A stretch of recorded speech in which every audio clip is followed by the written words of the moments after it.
Bonjour à tous, Dominique, formateur, j'arrête de râler en Anjou, quoi.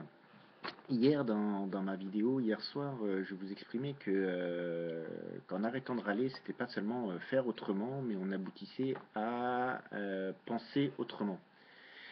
Du coup, ce matin, je voulais exprimer un petit peu mieux en exemple, illustrer un peu mieux en exemple ce que t'es penser pour moi, penser autrement. Très concrètement, j'étais avec mon petit garçon de 2 ans et demi qui avait 40 de température et donc on allait au médecin. Et dans le faire autrement, effectivement, j'avais bien prévenu mon fils avant qu'on allait au médecin qu'il allait être ausculté. On a joué au docteur, regardé les petites oreilles, regardé dans la bouche, le petit ventre et voilà, donc fin prêt pour aller au docteur et on va au docteur. Arrivé chez le docteur, blocage complet et l'enfant braqué. Voilà. Donc, qu'est-ce qu'on fait? On aurait pu très bien donc le bloquer, que le médecin l'ausculte. Et effectivement, dans J'arrête de râler, il n'est pas question de ce genre de pratiquer comme ça. Et donc, une fois que cette option-là n'est plus possible pour moi, comment on fait? Et là, la solution était de dire, si c'est pas possible, on repart. Donc cette option-là, c'est entièrement ouverte et est devenue entièrement possible.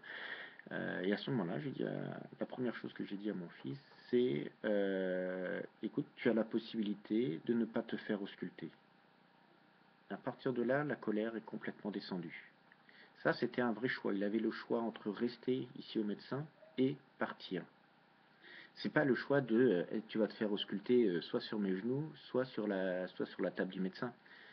Ça, c'est un faux choix. Il doit se faire ausculter. Le vrai choix qu'il a là, c'est de se faire ausculter ou de ne pas se faire ausculter. Et une fois que la colère était descendue et qu'il savait qu'il avait ce choix, il était à l'écoute. Et à cette écoute, j'ai pu lui expliquer clairement les choses en lui disant que le médecin devait l'ausculter, qu'il était malade. Il m'a rétorqué non, je ne suis pas malade. Je lui ai dit oui, toi tu penses que tu n'es pas malade. Pour moi, je ne sais pas. Peut-être que tu es malade et peut-être que tu n'es pas malade et que tu as raison. Mais ça, toi, tu ne le sais pas. Moi, je ne le sais pas. Et il n'y a que le médecin qui pourra nous le dire.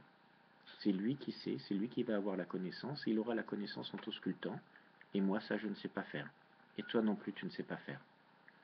Maintenant, tu peux choisir de soit il t'ausculte et on sait si tu es malade ou pas malade, soit il ne t'ausculte pas et on ne sait pas. À partir de là, il a fait le choix de vouloir rester, de se faire ausculter. Il aurait pu faire l'autre choix. Il avait le choix de pouvoir repartir. C'est ça, quand on donne un choix à un enfant, c'est ce choix-là.